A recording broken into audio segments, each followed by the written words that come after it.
All right, as promised, the Cutlass convertible is up on jack stands. We are planning to pull the transmission out as we speak. UPS is supposed to be here with the torque converter today, so I don't want to lose the day.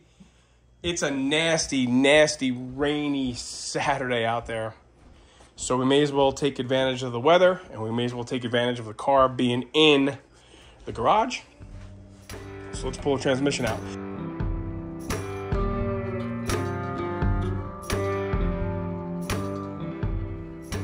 So, you know, it's a driver. We didn't make it into an all-out show car. But it is pretty nice under here. And the gas tank is new. The rear exhaust section is new. You know, mufflers. Those exhaust pipes actually saved. So, and that's a corporate 10-bolt. It's not an O rear. This is a 256 rear. But it definitely had its fair share of labor under here. Okay, let's get some wrenches and let's pull some stuff apart. Okay, couple hours in, no big deal. Yeah, right, I was cursing. Transmission is down. Transmission is slid back. Let me show you under here. Torque converter's out, and that's what we're gonna do, because this tranny jack is a little bit tall, and I really would have to pull the exhaust down or slide the transmission off that transmission jack. It's one of those Pittsburgh transmission jacks. I'd have to slide the transmission off that and onto the ground to get it out. I just pulled the converter out. There's the original converter. His transmission was rebuilt. Previous owner had it done. It does say Cutlass Blue on it, so we know that that converter came with this car. At least that's how we took it apart. And you know, box from Summit was out on the front porch. Perfect timing. So in here is a B&M whole shot torque converter. Perfect timing. We're gonna take a little break, fill that thing with some fluid, slide it in, and see if we can't reverse procedure to install. 6:30 in the morning, and I am back in my happy place. Alyssa and I were able to get the transmission pulled out and get the torque converter out, as you saw yesterday. One thing I did end up having to do is I had to do a little bit of grinding here. Might be unnecessary, but you don't know till you know. There's a big counterweight welded to the flex plate, and these wings on the new torque converter come in direct contact with that counterweight. Now, it might be a moot point, because once we get the converter set in there, we might have to adjust, you know, the gap there. We might have to shim this out. But if we don't have to, that means this will want to be bolted directly to the flex plate, and then it was not laying totally flat. So I guess it's just me down here. I'm going to flip this thing over, put some fluid in it, and click it into the transmission and just start putting everything back. Hopefully all goes well, and we'll pull this thing out by lunchtime today at the latest. I'll do an oil change and lube the front end and stuff while it's in here.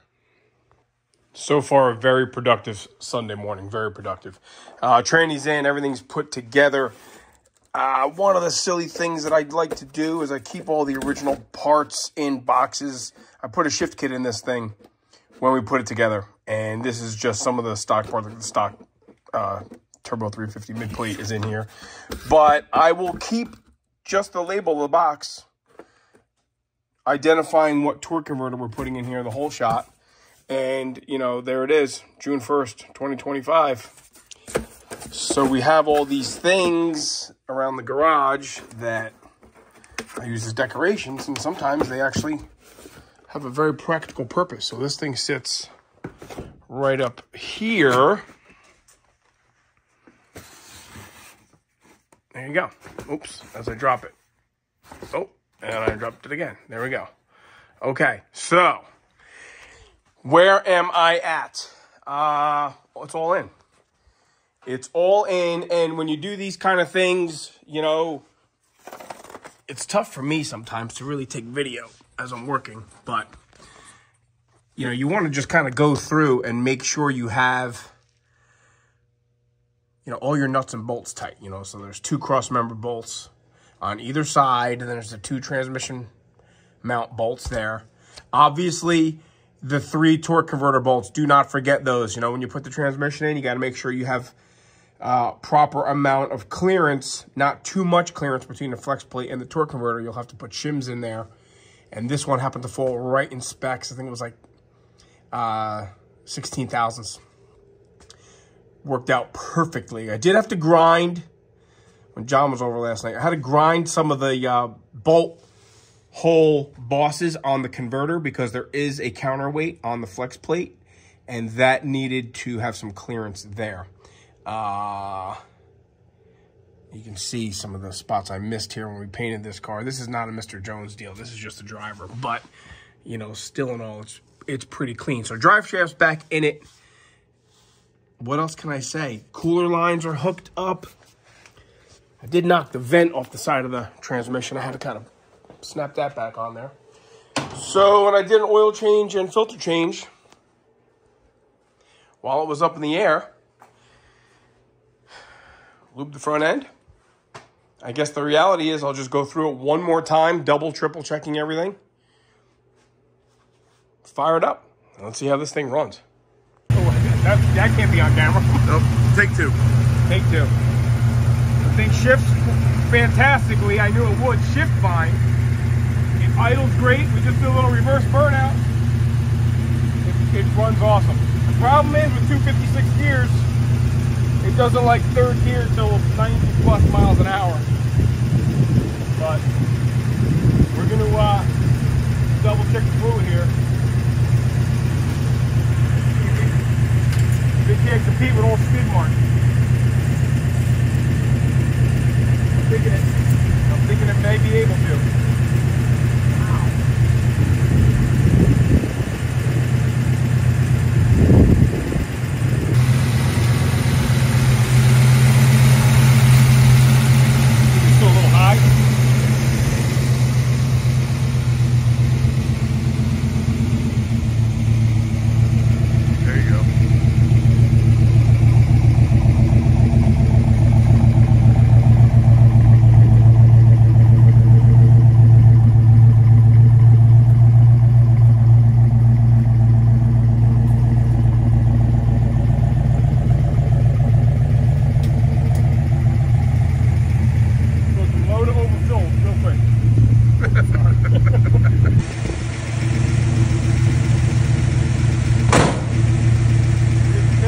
What are we doing, Steve? I think this thing will do a burnout.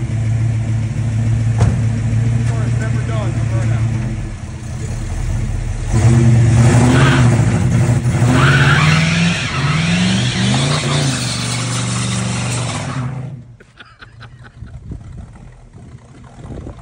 Woo, girl!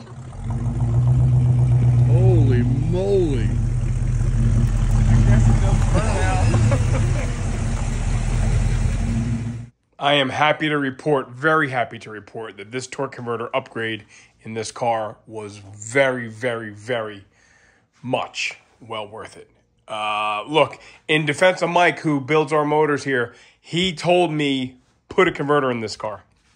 And I'm like, you know, we have a stock converter, stock rear. It's for my daughter. She's 18. I don't need this thing to get woken up that much. So we opted to leave the stock converter in it that you saw. And I played with tune in the carburetor, and I actually, oh man, I spent a lot of time on that Quadrajet. And I actually built another spread bore mechanical secondary Holly that I have on my car here. Really do like that carburetor. They're responsive when you get them tuned right. Got it better. Everything I did got the car a little bit better.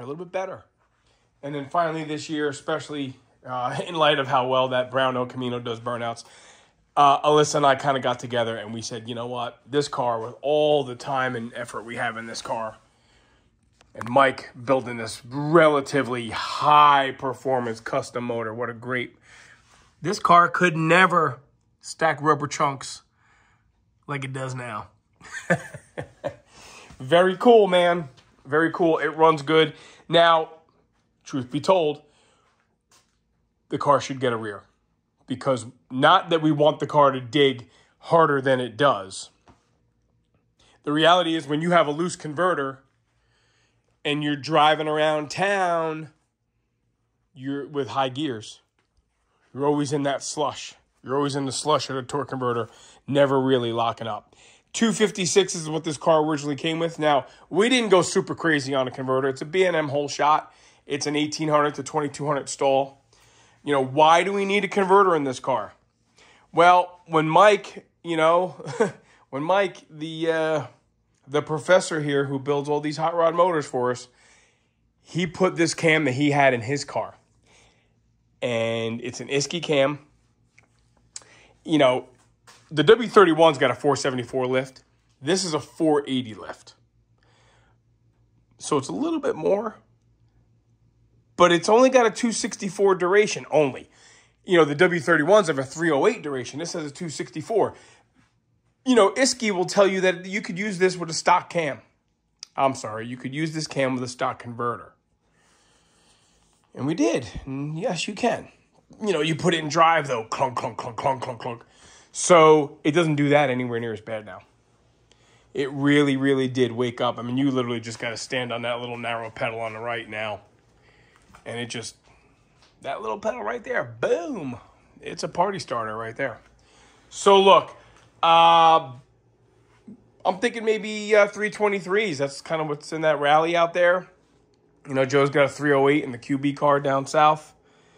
I don't think we want to go something crazy like, you know, 391s again and all that, like what's in this car. We don't need to do all that. This is a cool converter. This is a cool, you know, street strip thing. I didn't go with the B&M Torque Master, even though it's about the same stall specs. I didn't do that because I want a little better quality converter. So the whole shot, I think the Torque Master, they call it 1900 to 21, and the Torque Master is 18 to 22. So that's what's in it. All right. So Isky Mega Race cam. Actually, the part number for the cam that's in here is a 691264. 691264. This thing's also got a big bore in it. This motor's got a big old bore. The block was seized. The motor was seized, and the block, Mike was able to salvage it. The VIN is on this block. It's originally a 2-barrel motor, but obviously turned into a 4-babble. It's got a big bore in it, guys. It's got a, you know, the actual bore is 4.146. What it has in it are 425 pistons that are 20 thousandths over. 425 piston from wrist pin to crown is the same as a 350. Can't put 455 pistons in here because that is not the same. But 425 piston, 20 over, fits in this sucker. So we went from a 4.057 stock bore to a 4.146.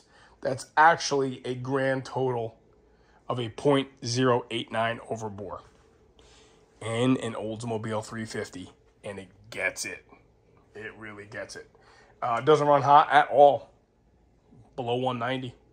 And like I said, there's a couple thousand miles on this thing. Actually, I did tell you that it has a couple thousand miles, and I think John and I looked at it, and it's just over 1,500, I believe.